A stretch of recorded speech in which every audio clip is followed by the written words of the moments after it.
Xotinjon, qara, men senga 8-marta sovg'a olib keldim. Voy hayotim. Ha, aka. Uylanmasingizdan oldin 8-mart faqat singil uchun edi. Uylanmasingizdan oldin mana shu murg'ak qo'llarim bilan kirlaringizni yuvardim. Eyvoh, singlim to'xta.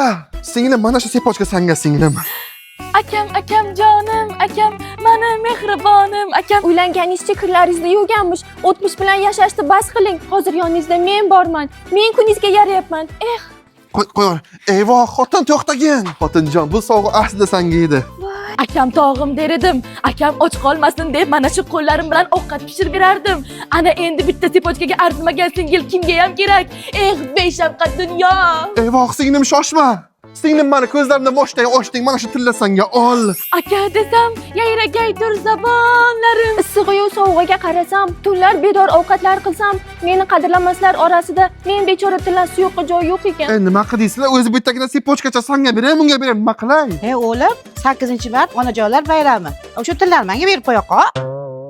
Bo'lmasa hammamizga bitta ber. Qaydan olay tilloni yana? Ishonchdan oling.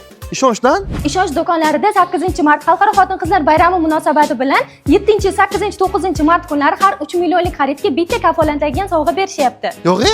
Agar tillarni muddatli to'lovga xarid qilsak, grammi 1 250 ming so'mdan. Grammi 1 250 ming. Bundan tashqari barcha mebellarga 8 barobar bonus bo'lyapti. Oldinlari 10 millionli mebel olsak 3% bonus berilardi. Hozir shu 24% bo'lgan. Hammalariga sovg'a olsam bo'lar-ekan-ku.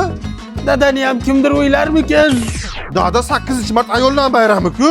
Dadaga sovg'a berish uchun qaysidir bayram kutish shart emas. Eyvoh!